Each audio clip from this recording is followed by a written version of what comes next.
సువార్త 4వ అధ్యాయము 7వ వచనాన్ని చదువుకుందాం. యోహాను సువార్త 4వ అధ్యాయము 7వ వచనాన్ని చదువుకుందాం. సమరయ స్త్రీ ఒకతే నీళ్లు చేదుకొనుటకు అక్కడికి రాగా యేసు, నాకు దాహమిమ్మని ఆమెను అడిగెను. ఆయన శిష్యులు ఆహారము కొనుటకు ఊరిలోకి వెళ్ళియుండిరి.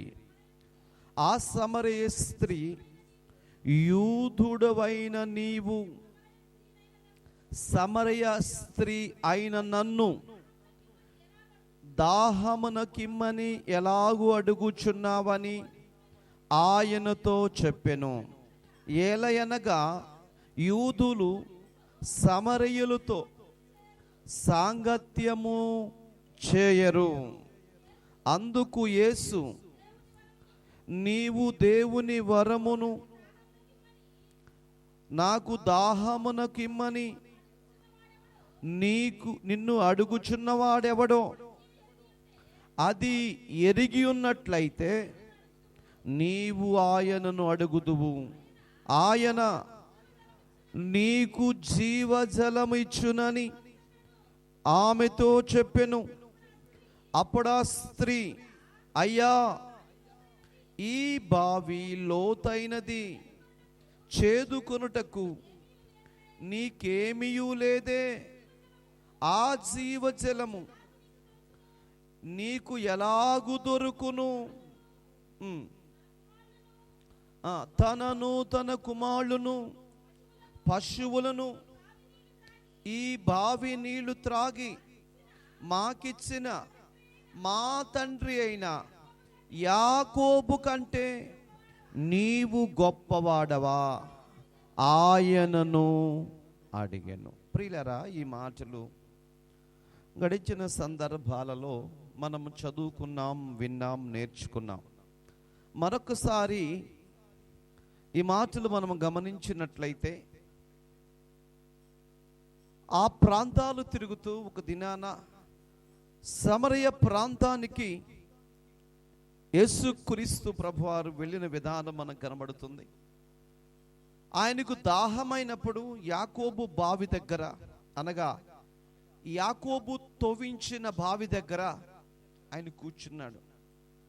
దాహమవుతుంది.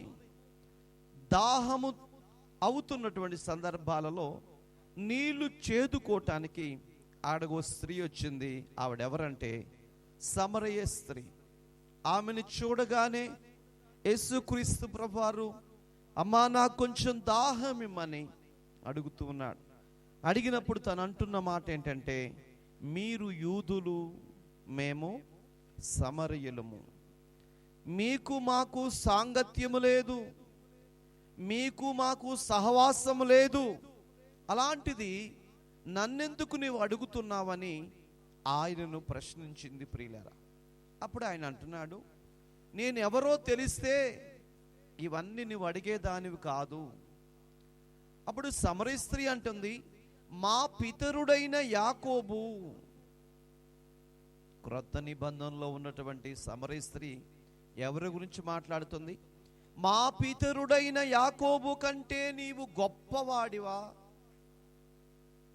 ఆయన ఎవరో తెలుసా? దేవునితో సాంగత్యము చేసినవాడు, ఈ బావులన్నిటిని తవ్వించినవాడు.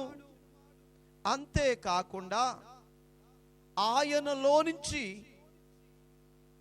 యూదులమైనటువంటి అనేక మంది ప్రజలు బయటకు వచ్చారు. ఇశ్రాయేలు సంతతి బయటకు వచ్చింది. ఆయన గొప్ప నాయకుడు అని యాకోబు గురించి చెప్తూ ఉంది. ఆ మాటలన్నీ విన్న తర్వాత ఆయనతో అంటుంది, ఈ బావి మిక్కిలి లోతైనది, ఈ నీళ్లు చేదుకోవటానికి, తోడుకోవటానికి నీ దగ్గర ఏమీ లేదు, నీవెలా మాకు జీవజలాన్ని ఇస్తావు అని అడుగుతూ ఆయనతో మాట్లాడుతూ ఉంది. ప్రియులారా, 13వ వచనాన్ని చదువుకున్నప్పుడు, అందుకు యేసు, ఈ నీళ్లు త్రాగు ప్రతివాడును మరలా దప్పిక కొనటాడు. నీవిచ్చేటువంటి నీళ్లు ఈ బావిలో నుంచి బయటకు తీసి అవి త్రాగటానికి ఇచ్చినట్లయితే మరలా దప్పిక కొంటారు. 14వ వచనం అంటాడు, నేనిచ్చు నీళ్లు త్రాగువాడు ఎప్పుడునూ దప్పిక కొనడు. నేను వానికిచ్చు నీళ్లు నిత్య జీవమునకై వానిలోని ఊరేడు నీటి బొగ్గగా ఉండనని ఆమెతో చెప్పాను. దేవునికి మహిమ కలుగునగాక. ఆమె శరీర సంబంధముగా మాట్లాడుతుంది. యేసుక్రీస్తు ప్రభువు ఆత్మ సంబంధమైన విషయాలు చెప్తున్నాడు. శరీర సంబంధమైన వ్యక్తి ఎప్పుడు దప్పిక కలిగి ఉంటాడు, దాహం కలిగి ఉంటాడు, ఆశ కలిగి ఉంటాడు, రకరకాలుగా ఆలోచిస్తూ ఉంటాడు. జీవ జలమును నేనిచ్చేటువంటి వాక్యమై ఉన్న జీవ జలాన్ని దాగినటువంటి వ్యక్తి ఎన్నటికి కూడా దప్పిక కొనడు. ఎందుకంటే అతనిలో నుంచి జీవ జల నదులు బయలుదేరుతాయి. సామెతల గ్రంథంలో కూడా అదే చెప్తాడు ప్రియులరా. అవి ఎవరికైతే దొరుకుతుందో, అనగా దేవుని వాక్యము ఎవరికైతే దొరుకుతుందో వారి సర్వ శరీరానికి ఆరోగ్యం కలుగుతుంది. వానిలో నుంచి జీవదారులు బయటికి వస్తాయని దేవుని లేఖనము చదివిస్తుంది. అదే మాటలు ఆధ్యాత్మికమైన సంగతుల గురించి ఇక్కడ యేసుక్రీస్తు ప్రభువారు మాట్లాడుతుంటే ఆమె శరీర సంబంధముగా ఆలోచన చేస్తుంది ప్రియులారా. ఆయన అంటున్నాడు, నేను ఇచ్చే నీళ్లు తాగితే ఎప్పటికీ దప్పిక కొనరు. నేను ఇచ్చే నీళ్ళు ఏంటి తెలుసా? నిత్య జీవమునకైనా ఊరెడి బొగ్గగా ఉండును అని చెప్పినప్పుడు 16వ వచనం అంటుంది, యేసు అంటున్నాడు, నీవు వెళ్ళి నీ పెనిమిటిని పిలుచుకొని ఇక్కడికి రమ్మని చెప్పగా ఆ స్త్రీ, నాకు పెనిమిటి లేడనగా యేసు ఆమెతో, నాకు పెనిమిటి లేడని నువ్వు చెప్పిన మాట సరియే, నీకు 5 పెనిమిటిలుండిరి, ఇప్పుడు ఉన్నవాడు నీ పెనిమిటి కాడు, సత్యమే చెప్పితివనెను. క్రీస్తునందు ప్రియులరా, ఇక్కడ మనం గమనించినట్లయితే సమరయ స్త్రీ యొక్క ఆధ్యాత్మిక విషయాల గురించి దేవుడు మాట్లాడుతున్నాడు. శరీర సంబంధముగా తను మాట్లాడుతుంది. నువ్వు వెళ్ళి పెనిమిటిని తీసుకురా అని చెప్పినప్పుడు నాకు పెనిమిటి లేడు అని చెప్పేది. అప్పుడు యేసు ప్రభు ఆయన అంటున్నటువంటి మాట, నీకు ఇప్పటికీ 5 పెనిమిటిలుండరి, ఇప్పుడు ఉన్నటువంటి వాడు నీ పెనిమిటి కాదు. శరీర సంబంధముగా దేవుడు ఎక్కడ మాట్లాడడు ప్రియులారా. ఆయన ఉపమానము చెప్పిన, వాక్యపు సంగతులు తెలియచేసిన, శరీర సంబంధమైన విషయాలు, ఎదుటి వ్యక్తిని దుఃఖపరిచే విషయాలు, ఎదుటి వ్యక్తికి బాధ కలిగించే విషయాలు దేవుడు ఎక్కడ కూడా చెప్పడం. ఎందుకంటే మన హృదయాన్ని ఎరిగినటువంటి దేవుడు, మన బాధలు ఎరిగినటువంటి దేవుడు, మన పరిస్థితి ఎరిగినటువంటి దేవుడు. మరి ఈవిడి గురించి చెబుతున్నాడు కదండి, నీకు 5 పెనిమిట్లు ఉన్నారని. కాదు, అని చెప్పినటువంటి ఆధ్యాత్మికమైన సంగతి పెనిమిటిల గురించి కాదు ప్రియులరా. ఆయన చెప్పే ప్రతి మాటలో ఎంతో గొప్ప సత్యము దాగి ఉంటుంది. అదేమిటో మనము చూద్దాం. దేవుని పరిశుద్ధ గ్రంథం అనే బైబిల్లో నుంచి రాజుల మొదటి గ్రంథం 16వ అధ్యాయము 23వ వాక్యములోకి వెళ్ళి కొన్ని మాటలు రాత్రి జ్ఞాపకంలో తీసుకుందాం. యేసుక్రీస్తు ప్రభువారు ఎందుకు ఈ మాటలు చెప్తున్నాడు ఆమెతో? యూదారాజైన ఆషా ఏలుబడిలో 31వ సంవత్సరమున ఓమ్రి ఇశ్రాయేలుల వారికి రాజై 12 సంవత్సరములు ఏలెను. ప్రియులారా, దేవుడు ఏర్పాటు చేసుకున్నటువంటి తన ప్రజలను ఏలడానికి మొట్టమొదటి రాజుగా సౌలును దేవుడు ఏర్పాటు చేసుకున్నాడు. 2వ రాజుగా దావీదును దేవుడు ఏర్పాటు చేసుకున్నాడు. 3వ రాజుగా సొలొమోను ఏర్పాటు చేసుకున్నాడు.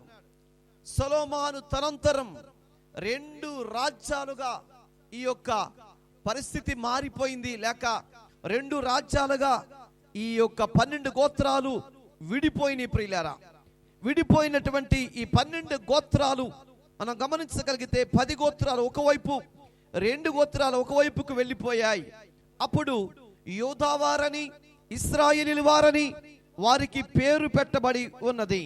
వాక్య గ్రంథములో మనం గమనించినప్పుడు ఆ 10 గోత్రాల వారిని ఇశ్రాయేలీలు అని పిలిచారు. ఈ 2 గోత్రాల వారిని యూదా వారని పిలుచు వచ్చారు. అక్కడ జరిగినటువంటి కార్యక్రమం ఏంటంటే, యూదా రాజైన, యూదులను పరిపాలిస్తున్నటువంటి ఆషా ఏలుబడిలో 31వ సంవత్సరమున ఓమ్రి ఇశ్రాయేలుకు రాజై ఉన్నాడు.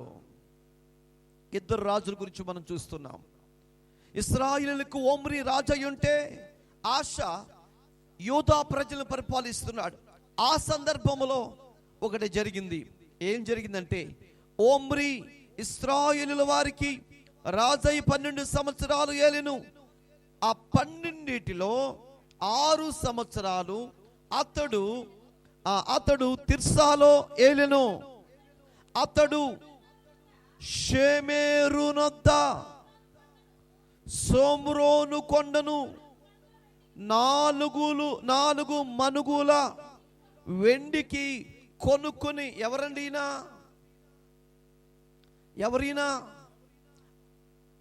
ఆషా ఏలుబడిలో ఓమ్రి ఇశ్రాయేలులను రాజ్య పరిపాలన చేస్తున్నాడు.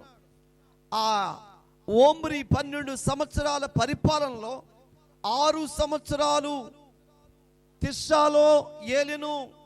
అతడు షేమేరునొద్ద సోమ్రోను కొండను 4 మనుగులకు వెండికి కొనుక్కొని ఆ కొండ మీద పట్టణం ఒకటి కట్టించి, ఆ కొండ యజమానుడైన షేమేరు అను అతని పేరు పెట్టి, ఆ పేరును బట్టి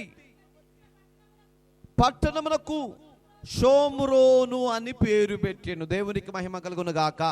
ఇప్పుడు మనం జాగ్రత్తగా విందాం. ఒక కొండ ఉందండి. ఆ కొండను కాస్త వెండినిచ్చి కొన్నాడు ఓమ్రి. ఇశ్రాయేలుల రాజు అయినటువంటి ఓమ్రి ఒక మంచి కొండను చూశాడు. ఆ కొండ కావాలనుకున్నాడు.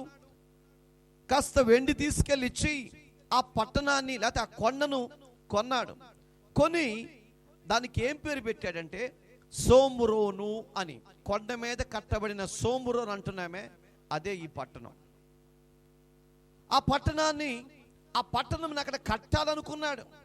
అక్కడ ఏర్పాటు చేశాడు.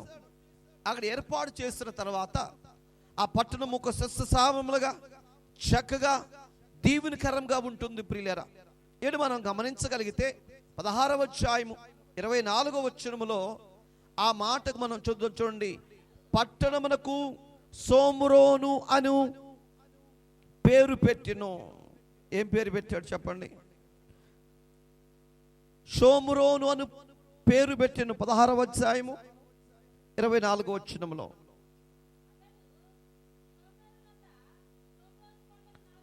షోమ్రోను అను పేరు పెట్టెను అన్న దగ్గర ఒక అంకె కనబడుతుంది చూడండి. ఒకటేని దాని కింద సమరయ అని మనకు కనబడుతుంది. సమరయ, దీన్ని ఫుడ్ నోట్ లో రాయబడినటువంటి మాట. ఈ మాట మీరు గుర్తు పెట్టుకోండి. ఈ సోమ్రోను పట్టణాన్ని కట్టిన తర్వాత అక్కడ కొన్ని సంవత్సరాల పరిపాలన జరిగింది. 17వ అధ్యాయంలోకి వద్దాం. రాజుల 2వ గ్రంథం 17వ అధ్యాయము 24వ వచనంలోకి వెళ్ళిపోదాం. దయచేసి త్వరగా మీ పరిశుద్ధ గ్రంథాలు తెరచి అషూరు రాజు బబులోను చూడండి, జాగ్రత్తగా వినండి. అషూరు రాజు బబులోను కూత, హవ్వా, హామాతు, సపెర్వేము అను తన దేశములో నుండి జనులను రప్పించి ఇశ్రాయేలీయులకు మారుగా సోమ్రోను పట్టణములో ఉంచెను గనుక వారు షోమ్రోను దేశమును స్వతంత్రించుకొని దాని పట్టణములో కాపురముండిరి. హల్లెలూయా. 17వ అధ్యాయము 24వ వచనములో 5 తెగల వారు మనకు కనబడుతున్నారు. ఈ 5 తెగల వారిని అష్షూరు రాజు ఇశ్రాయేలుల మీద దండెత్తి వాళ్ళని ఓడించి ఈ 5 తెగల వారిని తీసుకొచ్చి ఈ సోమ్రోను పట్టణంలో పెట్టాడు. ఇప్పుడు మనం జాగ్రత్తగా విందాం. పూర్వకాలంలో యుద్ధం జరిగిన తర్వాత ఆ పట్టబడిన జనాన్ని తీసుకొచ్చి ఎక్కడ పెడతారంటే వారు ఎరగని ప్రాంతంలో పెడతారు. వారి ప్రాంతంలో బంధించరు. ఉదాహరణకి ఇక్కడికి వచ్చారు, యుద్ధం చేశారు. యుద్ధం చేసిన తర్వాత ఇక్కడ కొంతమందిని తీసుకొచ్చి పెట్టినప్పుడు వాళ్ళు వచ్చేటప్పుడు పూర్వకాలంలో ఒక్కొక్క తెగకి ఒక్కొక్క దేవత ఉండేది, ఓ దేవుణ్ణి కలిగి ఉండేవాళ్ళు. ప్రియులారా, ఆ 5 ఇక్కడికి వచ్చారు. ఇప్పుడు ఈ సోమ్రోన్లో 5 పూజింపబడుతున్నారు. సోమ్రోన్లో ఈ సోమ్రోన్ కొండ మీద కొన్నటువంటి కొండ మీద ఇశ్రాయేలీలు ఉండవలసింది. ఎవరు వచ్చారండి ఇశ్రాయేల్ దగ్గరికి? 5 జాతుల వారు ఇక్కడికి వచ్చి వారి విగ్రహాలు ప్రతిష్ఠించుకుని అక్కడ వారు కాపురం ఉండటం ప్రారంభించారు. ప్రియులారా, అక్కడ బైబిల్ గ్రంథములు మనం చూస్తుంటే చాలా విషయాలు మనకు కనబడుతూ ఉన్నాయి. వాళ్ళు అక్కడ ఉన్నప్పుడు 25వ వచనం చదువుదాం. వారు కాపురముండను ఆరంభించినప్పుడు యెహోవా యందు భయభక్తులు లేని వారు గనుక, వాళ్ళు ఎవరంటండి? వచ్చిన వాళ్ళు ఎవరు? ఇశ్రాయేలు దగ్గరకు వచ్చేటువంటి వాళ్ళు ఎవరు? యెహోవా యందు భయభక్తులు లేనటువంటి వారండి. ఈ 5 తెగల వారు 24వ వచనంలో చెప్పబడినట్లుగా ఈ 5 తెగల వారు దేవుడంటే భయము లేదు, దేవుడంటే భక్తి లేదు, వినయము లేదు, విధేయత లేదు. వారు ఏ దేవుళ్ళైతే తెచ్చుకున్నారో వాళ్ళని పూజించుకుంటున్నారు, వాళ్ళకు లోబడుతున్నారు. వాళ్ళని తీసుకొచ్చి ఎక్కడ పెట్టారండి? ఇశ్రాయేలుల మధ్యలో, ఆ సోమ్రోను పట్టణంలో మధ్యలో పెట్టేశారండి. ఎవరికి ఇష్టం వచ్చాడు వాళ్ళు బ్రతికేస్తున్నారండి. దేవుడు అది చూశాడండి. యెహోవా యందు భయభక్తులు లేని వారు గనుక యెహోవా వారి మధ్యకు సింహములను పంపెను. ఏం పంపించాడండి? ఎవరి దగ్గరికి? ఈ 5 తెగల వారి దగ్గరికి అండి సింహాలను పంపించాడు. భయంకరమైన విగ్రహారాధన జరుగుతుంది. దేవునికి దుఃఖాన్ని కలిగించాడండి. ఇశ్రాయేలీయుల కొరకు కట్టబడిన ఆ పట్టణంలో దేవుని స్తుతించే వాళ్ళు లేరు, దేవుని ఆరాధించే వాళ్ళు లేరు, దేవునికి లోపడే వాళ్ళు లేరు. అష్షూరు తీసుకొచ్చిన ఈ జాతుల వారు వీళ్ళని బలత్కారం చేసి, వీళ్ళ మీద బల ప్రయోగాలు చేసి, వీళ్ళ మాటలు సాగనీయకుండా, దేవుని స్తుతించనీయకుండా వాళ్ళ పెత్తనాన్ని కొనసాగిస్తూ వచ్చారు. ప్రియులరా, అప్పుడు అది చూస్తున్న దేవుడు సింహాలను పంపించాడు వారి దగ్గరికి. అవి వారిని కొందరిని చంపేసింది, కొంతమందిని చంపేశాయి. తర్వాత ఏం జరిగిందో 26వ వచనం. తమరు పట్టుకొనిన సోమ్రోను పట్టణములో తాముంచిన జనులకు ఆ దేశపు దేవుని మర్యాద తెలియదుకున్నది గనుక సింహములను పంపించెను. వాక్యం వింటున్నటువంటి వారలారా, ఇశ్రాయేలు ప్రజలు దేవుని స్తుతించాలి, వాళ్ళు దేవుని స్తుతించటం లేదు. వచ్చిన వాళ్ళు ఎవరు? వేరే తెగపు వాళ్ళు. కాబట్టి దేవుని మర్యాద ఏంటో, దేవుని గౌరవం ఏంటో, దేవునికి ఎలా బలివ్వాలో, దేవుని ఎలా స్తుతించాలో, దేవునికి ఎలా లోబడాలో వీళ్ళకి తెలియలేదు. కాబట్టి వారి మధ్యకు దేవుడు ఏం పంపించాడండి? సింహాలు పంపించాడు. మీరు ఆధ్యాత్మికమైన సంగతికి జ్ఞాపకం చేసుకోవాలి ప్రియులారా. ఏంటంటే, క్రీస్తుని ఎరిగినటువంటి నీవు, క్రీస్తును ధరించుకున్నటువంటి నీవు, ప్రభువును కలిగినటువంటి నీవు కూడా దేవుని స్తుతించవలసిన తీరులో స్తుతించకపోతే, లోబడవలసిన నీవు లోబడకపోతే, ఆరాధించవలసిన నీవు ఆరాధించకపోతే, పరిచర్య చేయవలసిన వారి పరిచర్య చేయకపోతే, దేవునికి వ్యతిరేకంగా నువ్వు జీవిస్తూ ఉంటే దేవుడు ఏం పంపిస్తాడు తెలుసా అండి? సింహాలనే పంపిస్తాడు. నీవు అనుకున్నట్లుగా అడవిలో తిరిగే సింహం కాదండి. సింహం శ్రమను సూచిస్తూ ఉంది, శ్రమను పంపిస్తాడు. అందుకే క్రైస్తవులు అనేకమైన శ్రమలు ఎదుర్కొంటూ ఉంటారు. ఎందుకంటే వారు దేవునిగా గౌరవించటం లేదు, దేవునిగా ఆరాధించటం లేదు. అబ్రహాము చెప్తూ ఉంటాడు, అబ్రహాము ఆయనైతే దేవునిగా ఆరాధించాడు కాబట్టి అబ్రహాము దీవించబడ్డాడు. నేటి క్రైస్తవ ప్రజలు దేవునిగా గుర్తించటం లేదు ప్రియులారా. దేవునిగా ప్రేమించటం లేదు, ఆయనకి ఇచ్చే విలువ ఆయనకి ఇవ్వటం లేదు, ఆయనకి ఇచ్చే ఘనత ఆయనకి ఇవ్వటం లేదు. మనిషిని గౌరవిస్తున్నారు, లోకంలో అధికారులు గౌరవిస్తున్నారు, లోకంలో ప్రతిదానికి సమయాన్ని ఇస్తారు. కానీ దేవునికి సమయాన్ని ఇచ్చే వాళ్ళు కనబట్టలేదు, దేవునికి లోపడే వాళ్ళు కనబట్టలేదు. దేవుని గుండె రగిలిపోతుంది ప్రియులారా. అందుకనే వారి దగ్గరికి సింహాన్ని పంపించాడు. ఆధ్యాత్మికమైన సంగతి ఏంటంటే సింహం లాంటి శ్రమలు, సింహం లాంటి బాధలు, అగ్ని వంటి పరీక్షలు మనకి కలుగుతాయి. ఎందుకు కలుగుతాయో తెలుసా? ఎందుకంటే నువ్వు దేవునికి లోబడకపోతే దేవుడు చేసే పని అదే. సింహాలు వచ్చాయి. సింహాలు అక్కడ ఉన్నటువంటి వారందరూ దేవునికి భయపడకుండా ఉన్న వారందరినీ చీల్చేసాయి, చంపేశాయండి. చాలా మంది చచ్చిపోయారు అక్కడ. కారణం ఏంటి? వాళ్ళకి దేవుని భయము తెలియదు, దేవుని గురించి తెలియదు. అప్పుడు జరిగిన సంగతి ఏంటి తెలుసండి? వాక్యంలోకి వెళదాం. వారి మధ్యకి సింహము పంపెను, అవి వారిలో కొందరిని చంపెను. 26వ వచనం. తమరు పట్టుకుని సోమరోను పట్టణములో తాముంచిన జనులకు ఆ దేశపు దేవుని మర్యాద తెలియకున్నది గనుక సింహములను పంపెను. ఇశ్రాయేలీలు దేవుని మర్యాద వారికి తెలియకున్నందున సింహములు వారిని చంపుచున్నవని వారు అష్షూరు రాజుతో మనవి చేయగా, ఈ 5 తెగల వారు పరుగున ఎక్కడికి వెళ్ళారు తెలుసండి? అష్షూరు రాజు దగ్గరికి వెళ్ళారు. రాజా రాజా, ఇదిగో సింహాలు వచ్చాయి, సింహాలు మమ్మల్ని అందరినీ చంపేస్తున్నాయి, చాలా మంది చచ్చిపోయారు అని రాజుతో మొరపెట్టుకున్నారంటండి. ఎందుకు ఇలా జరుగుతుందా అని చెప్పి అష్షూరు రాజు దాని గురించి ఎంక్వైరీ చేస్తే, ఇదిగో ఇది ఇశ్రాయేలు పట్టణం, ఈ పట్టణము దేవునికి ఘనత రావాలి, దేవుని ఘనపరచాలి. ఈ ప్రజలు దేవుని ఘనపరచటం లేదు, దేవుని మర్యాద వాళ్ళకి తెలియకున్నది కాబట్టి సింహాలు దేవుడు పంపించాడని అష్షూరు రాజు తెలుసుకున్నాడండి. తెలుసుకుని ఏం చేశాడంట? 27వ వచనం. అష్షూరు రాజు అచ్చటి నుండి బయలుదేరి యాజకులలో ఒకనిని అచ్చటికి మీరు తోడుకొని పోవుడి, అతడు అచ్చటికి పోయి కాపురముండి ఆ దేశపు దేవుని మర్యాదను వారికి నేర్పవలనని. అప్పుడు ఏం చేస్తాడు చూసారండి? అష్షూరు రాజు ఓ యాజకుడిని తీసుకున్నాడండి. యాజకుడు అంటే దేవుని సన్నిధిలో బలిపీఠం దగ్గర ధూపం వేసేటువంటి వాడండి. యాజకు ఒక వ్యక్తిని తీసుకున్నాడు. ఆ వ్యక్తిని తీసుకుని ఆ షోమ్రోను పట్టణంలోకి వెళ్ళండి. ఆయన చెప్తాడు ప్రజలకు ఏమని, దేవుని ఎలా ఆరాధించాలో, దేవునికి ఎలా లోపడాలో ఆ విషయాలన్నీ ఆయన బోధిస్తాడు.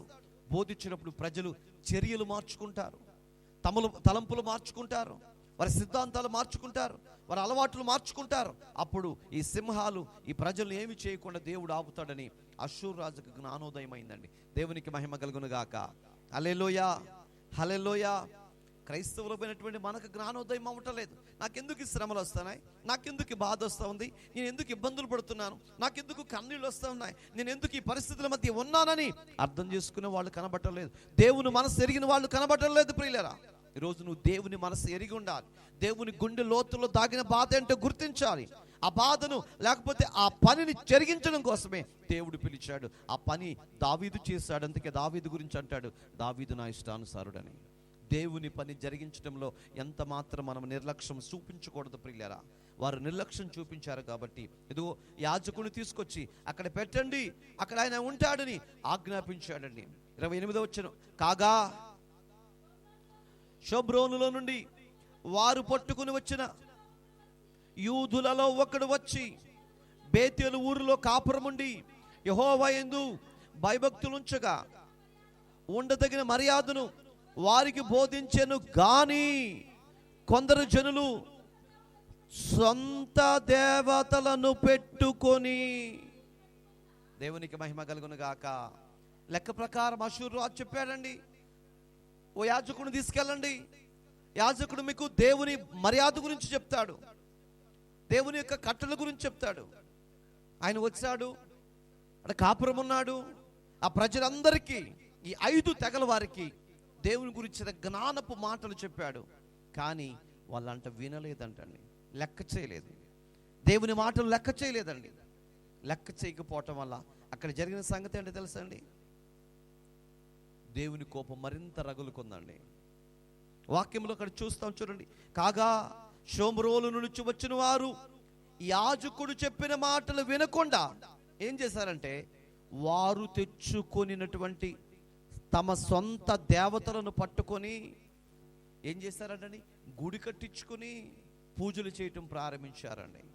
అవంతా కూడా దేవుడు చూశాడు. దేవునికి మహిమ కలుగును గాక. తర్వాత చదువుదాం.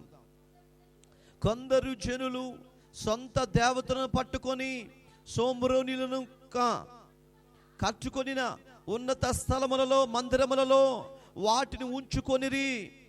మరియు వారు తమ పురములలో తమ దేవతలను కలుగు చేసుకొనిరి. బబులోను వారు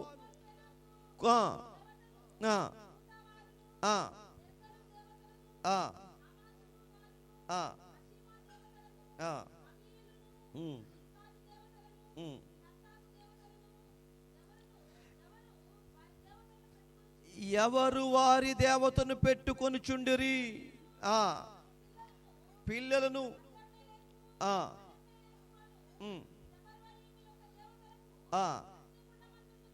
దహించుచు వచ్చిరి. ఈ విధంగా ప్రియులారా 5 తెగల వారు వారి దేవతల కంట పూజించుకుంటూ వచ్చారండి. దేవుని లెక్క చేయలేదండి, యాజకుని మాట లెక్క చేయలేదండి. పెడచెవిని పెట్టేశారు. వారికి నచ్చినట్లుగా, వారికి మెచ్చినట్లుగా అలా చేస్తారు ప్రియులారా. ఇంతకీ సోమ్రోనులో ఉన్నటువంటి ఇశ్రాయేలు దగ్గరికి అషూర్ ఎందుకు వచ్చాడు? అషూర్ రావటం బట్టి ఈ శ్రమలన్నీ వచ్చినాయి. అసలు అషూర్ ఎందుకు వచ్చాడు? అషూరు శత్రువుతో సమానం అండి. అసలు శత్రువు ఎందుకు వచ్చాడు అంటే ఇశ్రాయేలీల అవిధేయత వలనే. మనిషి అవిధేయత వలన మనిషి జీవితంలోకి సాతానుడు వస్తాడు ప్రియులారా. సాతాను ప్రయోగాలు వస్తాయి. నీలో దేవుని సన్నిధి లేనప్పుడు, ప్రార్థన లేనప్పుడు, విశ్వాసం లేనప్పుడు, భక్తి లేనప్పుడు, దేవునికి నచ్చని విధానం లేనప్పుడు మన జీవితాల్లోకి అషూరు లాంటి రాజులు వస్తారు ప్రియులారా. వాళ్ళు రావటమే కాదండి, ఇదిగో అన్య దేవతలు లోపలికి వచ్చాయి, గూడు కట్టుకున్నాయి, మందిరాల్లోకి వచ్చేసాయి, వాటి పని వాటి చేస్తూ ఉన్నాయి ప్రియులారా. కాలక్రమంలో జరిగిన సంగతి ఏంటో తెలుసండి. ఈ 5 తెగల వారు ఇశ్రాయేలులతో అక్ర సంబంధాన్ని ఏర్పాటు చేసుకున్నారండి. వారిలో కొంతమంది ఇశ్రాయేలు బయటికి వెళ్ళిపోయారండి. ఆ పరిస్థితులు చూసి దాటి వెళ్ళిపోయారు. ఇప్పుడు ఈ 5 తెగల వారు, ఇశ్రాయేలు వారు కలిసి వివాహం చేసుకున్నారు. వివాహం చేసుకున్నప్పుడు పుట్టినటువంటి వారే సమరయులు. దేవునికి మహిమ కలుగును గాక. హల్లెలూయా. చూడండి, ఈ 5 తెగల వారికి, ఇశ్రాయేలులకి సోమ్రోను పట్టణంలో కలిగినటువంటి సంతతే ఎవరంటే వీళ్ళు సమరీయులు. అందుకే ఇప్పుడు ప్రభు అంటాడు, అమ్మా నీకు ఇంకా 5 ఉన్నారు. ఇప్పుడు ఇవిడు ఎక్కడికి వచ్చిందండి? క్రొత్త నిబంధనలోకి వచ్చింది. అంతకు ముందు నీకు ఎంతమంది ఉన్నారు? 5 దేవతలు పూజింపబడుతున్నారు. నీ మనసులో, నీ గుండెల్లో 5 ఉన్నారు. ఇప్పుడు ఉన్నవాడు 6వ వాడు అని చెప్తాడండి ప్రియులారా. అంటే ఆ మనసులో దేవుడి గురించి చెప్పాడు కానీ ఆమె జీవితంలో ఉన్న నిజమైన భర్తలు కానే కాదు ప్రియులారా. ఎప్పుడు కూడా అట్లాంటి విషయాలు చెప్పి దేవుడు బాధ పెట్టే వ్యక్తి కానే కాదు. తన మనస్సులో ఉన్నది, తమ జీవితాల్లో ఉన్నది, ఆ సోమ్రోను పట్టణంలో జరిగినటువంటి సంగతిని దేవుడు బయలుపరుస్తూ 5 ఉన్నారు ఆల్రెడీ. 5 చేత ఇదిగో లోపల గూడు కట్టుకుని ఉన్నారు. మీరు ఎవరెవరో తెలియదండి. కల్తీ జాతి, క్రాసింగ్ ఇత్తనం అంటారు. చూడండి, నాటుకోడి ఉంది, ఇప్పుడు బాయిలేరు కోడి వచ్చింది. ఈ రెండింటి మధ్య మళ్ళీ నాటుకోడి లాంటి నాటుకోడి వచ్చింది. నిజానికి అది నాటుకోడి కాదు, క్రాసింగ్ ఇత్తనం అండి. టమాటాలు ఉన్నాయి, అలాగే అన్ని రకాలైనటువంటి కూరగాయలు ఉన్నాయి, ఫ్రూట్స్ ఉన్నాయి. అవన్నీ చూస్తే ఒరిజినల్ ఒకటే, దాన్ని క్రాసింగ్ చేయటం వల్ల వచ్చేటువంటి చెట్లు విపరీతమైనవి ప్రియులారా.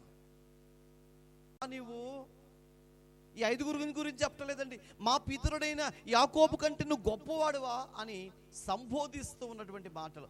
ఆయనేమో ఆధ్యాత్మికమైన సంగతులు చెప్తున్నాడు. నీ హృదయంలో ఎవరు ఉండకూడదు. అన్నిటికంటే ప్రమాదకరమైంది ఏంటో తెలుసా అండి? విగ్రహారాధన. దేవునికి నచ్చంది. అసలు విగ్రహారాధన అంటే ఏంటో తెలుసా అండి? దేవునికి నచ్చని ప్రతిదీ కూడా విగ్రహారాధనతో సమానము. హల్లెలూయా. దేవునికి నచ్చనిది ఏదైనా సరే నీ జీవితంలో జరుగుతుందంటే అది విగ్రహారాధనతో సమానం. దాని గురించి దేవుడు లెక్కలకు తీసుకుంటాడు ప్రియులారా. దాని గురించి దేవుడు లెక్క అడుగుతాడు. అదే సమరీ స్త్రీతో చెప్పాడు. అప్పుడు అంటాడు, సమరీ స్త్రీతో చెప్పినటువంటి మాట ఏంటి తెలుసా? నువ్వు విడిచిపెట్టే, నేను ఇచ్చే నీళ్లు తాగు, నువ్వు విడిచిపెట్టి, నీకున్న వాటన్నిటిని విడిచిపెట్టు, నా దగ్గరికి రా, జీవజల నదిని ఇస్తాను నీకు, జీవపు ఓటలు ఇస్తాను నీకు అని చెప్పినప్పుడు ఆమె ఆ కుండను అక్కడే విడిచిపెట్టి పరిగెత్తుకుంటూ వెళ్ళి ఆ ఊరిలో ఉన్న వాళ్ళందరూ తీసుకొచ్చి యేసు ప్రభు బిడ్డగా మారిపోయిందండి. దేవునికి మహిమ కలుగును గాక. హల్లెలూయా. ఒకవేళ మనం అనుకున్నట్లుగా ఆమెకు నిజంగానే 5 భర్తలు ఉన్నట్లు అవతల గురించి చెప్తూ వచ్చాడు ప్రియులారా. ఆ సందర్భం అది. ఆమె అక్కడే విడిచిపెట్టేసిందంటండి. ఏం విడిచిపెట్టింది? పురాతన నుంచి వస్తున్నట్టు వాటన్నిటిని విడిచిపెట్టి పరిశుద్ధుడైన యేసు క్రీస్తులోకి తన జీవితాన్ని మార్చుకుంది ప్రియులారా. తన బ్రతుకును మార్చుకుంది. ఆమె మార్చుకోవటమే కాకుండా ఆ ఊర్లోకి వెళ్ళి అనేకులంట ప్రభు దగ్గరకు తీసుకొచ్చిందంట అండి. దేవునికి మహిమ కలుగును గాక. ఒకటి ఆ మంటకు చూడండి, నాలో ఉన్న వాటన్నిటిని చెప్పిన వారిని మీకు చూపిస్తాను రండి. మన బ్రతుకులన్నిటి గురించి చెప్పిన వ్యక్తిని చూపిస్తాను రండి.